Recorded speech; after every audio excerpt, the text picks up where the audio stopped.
the best thing I'm taking out of it now is that, your interest in it, even talking about it to this day, means it meant something to you. Big time. People still, like, if we do anything on our Facebook page, and it's been years now since it closed, right? 5 years.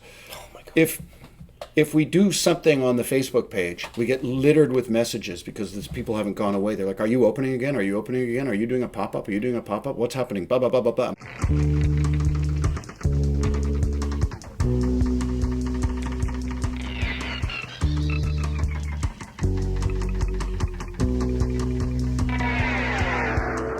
There's some kind of ongoing thing still around it. Like, people didn't forget about it. People that didn't make it sometimes tell us, like, "When are you doing your next pop-up?" Because we do pop-up in this space. And that's where we're at. And actually what we'll do here in a couple minutes is we'll take a little tour of the pop-up. Great. And show the kind of like some of the bones of it. Yeah. But before we do that, let's bring up Rhett. Let's do it. Because let's talk about some drinks. All right, and just like that, we have Rhett here. Now, Rhett has a long history with Rod. And where does that begin? Began at Shameful, actually. I started as a part-time bartender. Yeah. And then fell in love with, I didn't even know that much about Tiki, but just studying Tiki history, studying rum, falling in love with that whole thing, and that crew. And then it came a time when I had to find, more permanent, higher level work, so to speak. And I was literally walking out the door to accept a different job in New West when Rod called me and he said, "What are you doing right now? Come meet me for coffee." Yeah. And asked me to be the GM of Shameful. Is that how it happened? Yes. Yeah. Literally was walking out the door, yeah. Oh, that's a good story. Yeah. So yeah, I think it was 3 years or somewhere around there of managing that place and then leading into this other idea that honestly excited me even more because I'm a huge horror me too. goth nerd, so kind of connected those things, yeah. I've been to the Shameful Tiki many, many times, and I've had many of the drinks. But Rod has never made me any of those drinks. That's true. And I thought it was interesting how you did it, because you're like, you created your drink program, and then you set it up and you walked away. And then you let your guys... Yeah, I had a reason for that. Although you weren't there in the first year I worked behind the bar 3 nights a week, and I was crushed when I discovered that I hated bartending. Sorry, I hate saying this. I almost feel ashamed to say this. What? Like I had this romantic, passionate idea that I'm like, I'm going to be like Mike Sr. from Tiki T. I'm going to be an old man working behind the bar, telling old stories.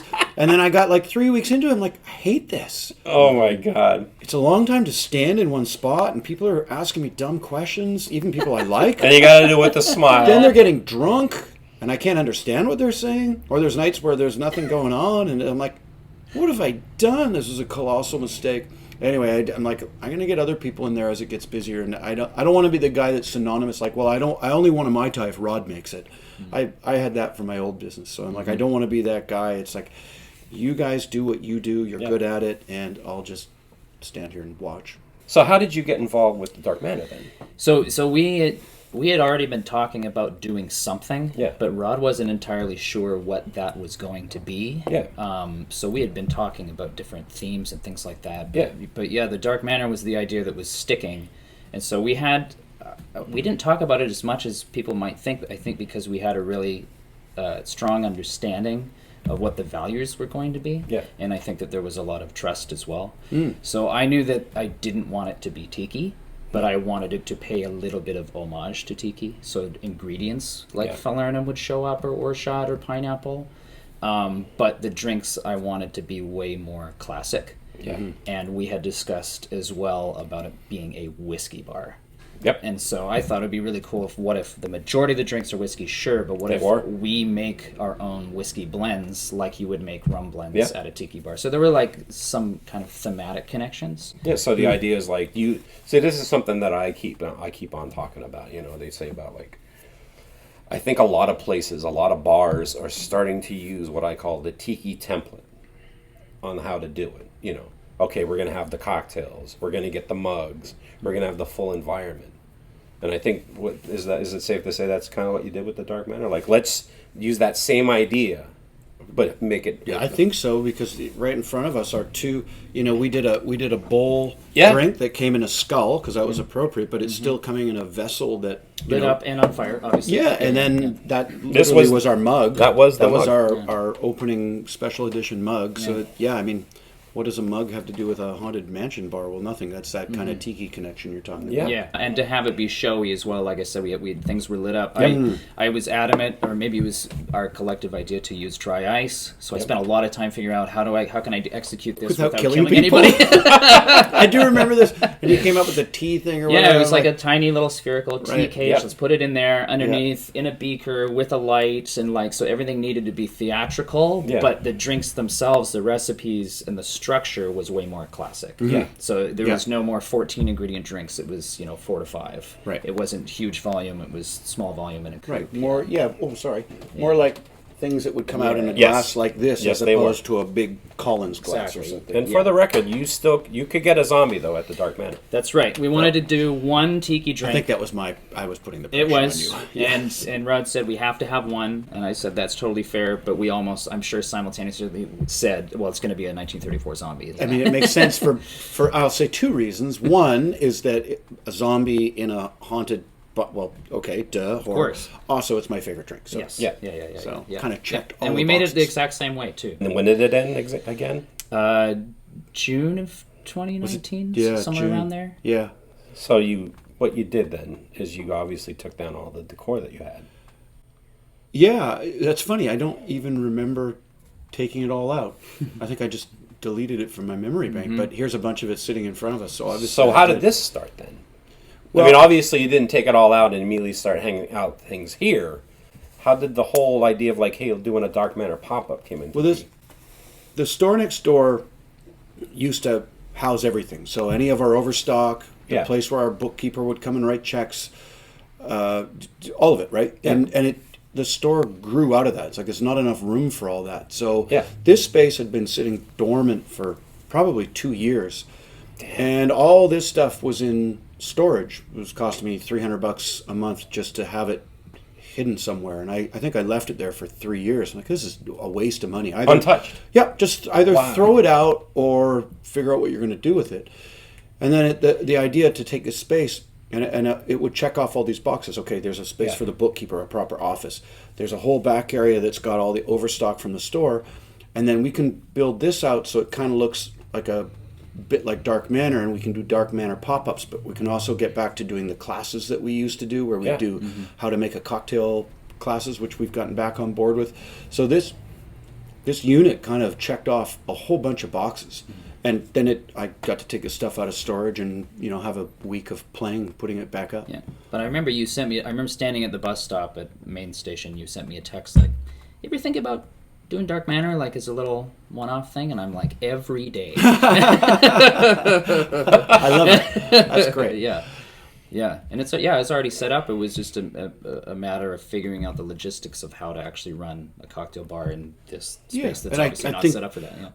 Yeah. It's not the easiest thing, but it's also not that hard. No, you just got to find the system. Yeah. Yeah. So we've done a few now, and they've all gone really well. Let's take a little tour of the Dark Manor. Part 1, Part 2, Relics, Part 2.0, yeah. Part 2.0. leftovers. All right. But before we do this, Rod, I have something for you. Oh, You're becoming a member of the Tiki Goth Club, whether you like it or not. So, Rod, here you go. The Tiki Goth Club official member. oh, this is great. You're number 271. Wow, you've done very well with this. And here's your pin. So cool. And I want to let you know that, there's people out there with Tiki Goth Club shirts and patches. But the only people that have the pin are members. Wow. So, here you go. Thank you. And here's a couple stickers, too. Oh my God, they're going straight onto my guitar case because Yeah. a whole bunch of them just fell off. But, I mean, I'll tell you what, Rod. If there's anyone who should be a part of this club, part of my club, it has to be you. Aw, Ray.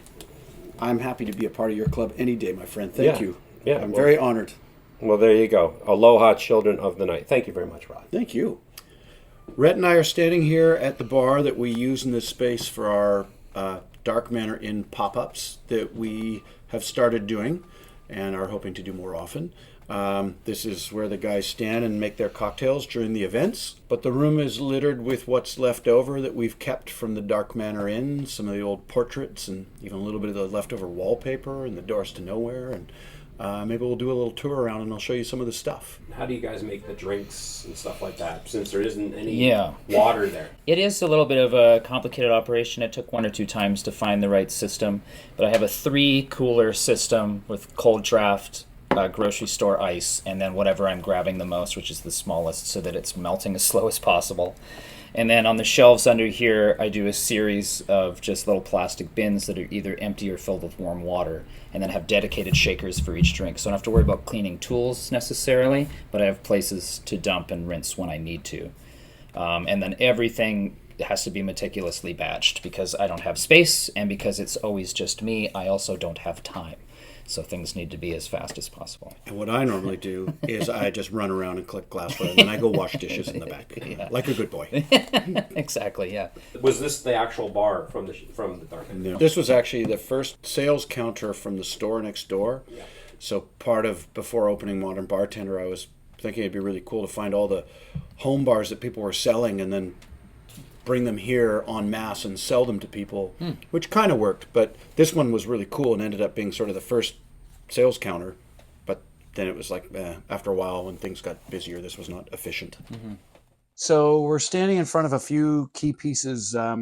This lovely fellow was actually introduced for this space. He's not from the Dark Manor, but we brought him here because I like goofy things like this. So he's kind of fun for our pop-ups. These were the doors to nowhere. So when you went to the bathroom, part of being an immersive space is making sure that even when you go to the bathroom or some back room or hallway, you never lose the aesthetic. It just doesn't turn into a generic bathroom. So the bathrooms at Dark Manor were awesome too. But these had backlighting. So when you looked at them, there'd be this eerie green light coming from behind them. And it was funny how if you were explaining it to people, they would actually take it seriously. I remember a few people saying, well, then, okay, so where do they go? I'm like, this is a wall. The other side of it is where you were just standing because that's where the bar is. But they would just forget drunk that. People try to open it for sure. Which is hilarious because it means that the idea worked, right? Like it's completely fake, but people they're immersed. They're like, oh, I want to see where the door to nowhere goes. It literally goes nowhere. It's a wall. But the backlighting was great and tedious to put together, but kind of creative and fun. This guy who weighs, I don't know, it's got to weigh like 150 pounds. Yeah, at least, yeah. He's a creepy gargoyle that lived at the front entrance. We had lots of, fake foliage and stuff. The entrance was meant to feel like you were going through a little graveyard because right across the street from Dark Manor almost was an actual graveyard, probably the biggest one in the city. There's all these tie-ins.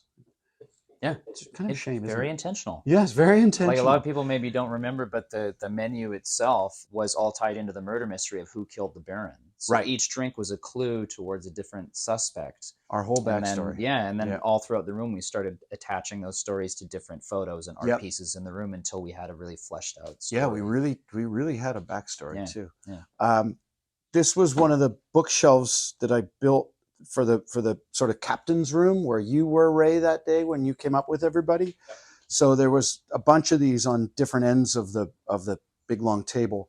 So scouring all these old books and all this creepy stuff and then gluing it all in, so that people couldn't steal it. But finding so many old books, people charge a lot of money for old books. And, now everything's kind of useless because it's all glued in. I'm like, I can't throw this out. It's cool. I just don't know what you do with it. It has no purpose other than just to live here and keep Dark Manor alive. These were another thing that I kind of went on a mission for prior to really getting into the space. I remember driving up through the Okanagan and going into any vintage thrift store I could find, anything, and just saying, do you have any old pictures? Framed, not framed, doesn't matter. I'll figure it out. And all of a sudden, creepy ass stuff like this started showing up. Like this has got to be over 100 years old. Yeah. And again, people want to charge money for this stuff, but it's like, who is this guy? And they just look creepy by nature, right? So we also found this old Damask style wallpaper from a company out of the United States. So trying to find this velvet old school, like again, it was just a lot of work to source everything. But I mean, look at this guy. Yeah. How Well, we great is he? started coming up with characters for Right. all these people. There was the town chemist. There was his wife, who was a suspect. His grandmother. Different people were having affairs, and so we started to be like, oh yeah, okay, well that's the Baron. This is the guy. This is the mayor of the town at the time. And do you remember? So people would actually start saying, "So this place actually was a haunted manor." Absolutely. And we would just keep the story going, like, Yeah. yeah. Yeah. And no, in truth, it used to be a Chinese restaurant, but we're going to go with the. No. We started to really, really adopt it, and staff really embraced that to the point when I believe at least there was a newspaper or magazine that had written up how we were paying homage to this story of this murder. Which is like, we made it up. It's like, but like, yes, we did it. We did it. But I mean, when you have all this stuff, it's like the doors to nowhere. People just kind of buy into it, right? Mhm. They're like, Conviction. yeah, Conviction is everything. This is more stuff. You know what's funny is some of this stuff came from Michael's craft store, which doesn't seem very Dark Manor, really, but it put in context, it works, right? And all of a sudden, with the lighting, you start finding websites that sell the craziest, coolest crap. But I think that's part of the style that what worked. If it was entirely all creepy, it wouldn't have been to your vision. If it fit with your vision of it being the Haunted Mansion Disney ride, right? So there's a little bit of kind of tongue-in-cheek, Disney-esque, yeah, exactly, yeah. I think that all works. So maybe the creepiest one of all. Yeah, I don't know who she is, but I forget now. But that's like what bad dreams are made out of. So speaking of Disney, like these things that were in there somewhere, but these actually are from Disney. These are from the Haunted Mansion. So it's all these goofy caricature things that they have there. I think this was our host stand. Oh yeah, that's right. I think we had our iPad here, so we would welcome guests and something here came off. I remember Really? this. Oh, how about that? Yeah, I don't know what. Oh God. Yeah. I just remembered that. So yeah, it's just these are like remnants. There's a few more over here. The fireplace was in the dining room, what we called table 30, but I think sat about 15 people, and that was the centerpiece. And then you had all the bookcases kind of stacked around that. This came from a movie prop house, which I think has since shut down, but it was stark white. This thing's really heavy, and I picked it up myself and somehow managed to get it into my vehicle, and then just used a wax treatment to make it look like it's actually made of cement, but it's not. I don't even remember what it's made out of actually, but a lot of this stuff is just wax treatment, so it kind of looks chalk paint and wax. Stone, yeah. So then it has this old vintage fireplace look, and again, just finding more and stuff. Poe, of course. Oh yeah, right. To whom we always pay our respects in the Dark Manor. There's more respects here too, isn't there? Like, don't you have a story? Oh yeah, It's a famous picture from The Shining, right? I believe we said that was the wife of the and, Manor, and this was the Baron. I think so. I'm trying to remember now, but the photo from the end of The Shining. That's Jack Nicholson. Yes, the July 4th ball, while Al Bowley and Ray Noble's orchestra played Midnight and Stars and You. Yeah. But we had talked a lot about, without telling you, actually going in there and putting our faces throughout the crowds. I wish you had. And then so for every new staff member that came, you get your face in there. And so even if you quit, it would become kind of like a collage of past souls who kind of passed like through. How he ended up in there. Yeah, that's awesome. Yeah, exactly. That's cool. You've always been the caretaker here, yeah. Oh, that's so great. Mm-hmm. I just learned something. That's fun. We had a few other pieces, but somebody else has adopted them. We built this huge coffin table. It was like 10 feet long, and it weighed about 400 pounds. Super fun to build, but I think I poured that much epoxy on it to finally get over the stuff I'd put in it. It's like, this is unmovable, but James from Sons of Vancouver adopted that, and so he gets to enjoy moving that around now. Yeah. But at least it's still alive. Awesome. Yeah, it's still there. Yeah. So when's the plans for the next pop-up? We don't have anything set in stone. I just did a private one, which is on the table as well. But I would love to start doing one a month. I think now that I have kind of the system of how the bar works and the flow of service works. Yeah. Yeah.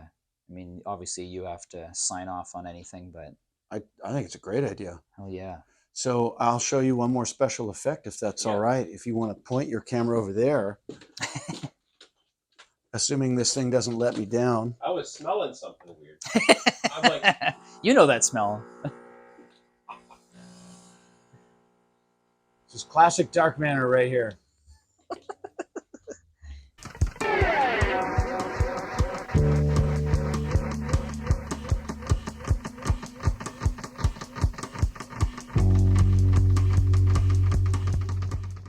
The Tiki Goth Club is way more than just this YouTube program. It's also a club that you can join. For $15, you can become a member of the Tiki Goth Club.